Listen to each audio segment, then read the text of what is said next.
Good morning.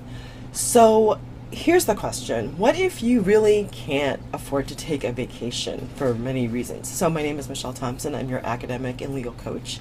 And I have been writing as a lawyer and as an academic and a writing coach for decades. And I've learned a lot about writing. And every Monday at 9 a.m., I like to share those tips with you. So this morning, we're going to continue along the theme of taking time off of your writing. But my tip this week is to pick a day to write less and and you could also take a day off of writing. This is how you get the benefits of taking time off of your writing. So I've said a lot about planning about taking a vacation, but sometimes you just really can't take one. It doesn't mean that you shouldn't dial back a little bit. People are not really designed to go full throttle all of the time. Yet the summer you may have major deadlines anyway that require your attention and you have to push on. Or you may be in a financial position where you can't get out of town or do whatever it is that people do when they go on vacation, right? So the question becomes, how do you build in a break with your writing? So my first step is to actually pick a day where you only write 15 minutes. That's right, 15 minutes. It's enough time to keep you fresh about what you're writing. But it's also enough time to make a little bit of progress, but a small period of time where you can actually cut back and actually not throw your whole day around your particular writing progress. So you actually kind of dialing back a little bit. The next thought is to take one day off. Make it a staycation. I don't mean a day where you breathlessly run errands all over where you're living. I do not mean a day where you do all kinds of other work except your writing. I do mean a day off. I talked about options for doing this in an earlier video, but I'm happy to redo them here. Go to a museum, take a long, succulent walk. Go see a movie, watch movies at home, right, with Netflix or whatever. My favorite is knitting or crocheting. I'm good for that. Hang out with friends, lie on the grass in a park, or read a book, right? You could take a day off every week just to do this, and that would go a long way for giving you time to take time off of your writing.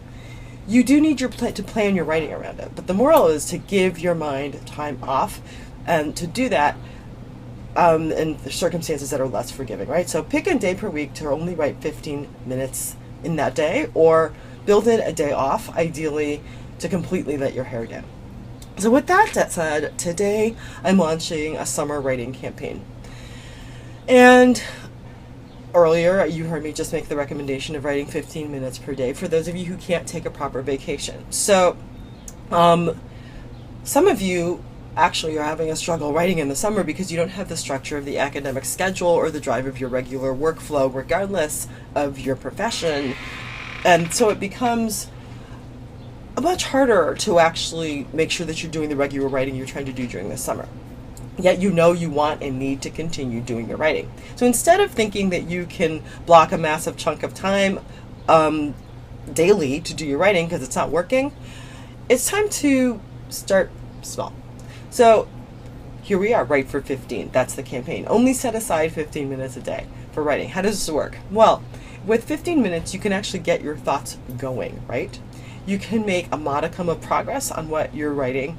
And actually, once you start, you may find yourself really getting going, and then you can't really stop writing, right? Now, if you're taking this is your vacation time, then just stop after 15. But if not, just know that 5 days of 15 minutes per day adds up to an hour and 15 minutes, 75 minutes a week. And don't poo-poo it until you actually can see how much writing you can accomplish in that period. So, are you ready to jump in and write for 15 minutes a day at a minimum?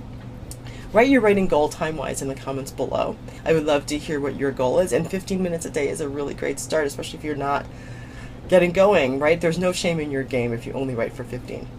So with that, if you have any questions about writing over the summer, or structuring your writing, or taking time off, go ahead and send me a note. I love helping people take care of themselves, including taking downtime sanely. For those of you who are new to my page, please like it. Welcome if you've already liked the page. I'm delighted to have you with me. And write in the comments if you have thoughts about how much time you write in a day and if 15 minutes is actually something that's usable for you. Go ahead and share this video with like-minded people, and know that the 200th person who likes my page will get a free planning session from me. Finally, I'm going to put my newsletter link below. Go ahead and sign up for my newsletter. Be swift, be sharp. So long. Have a great week. Happy writing.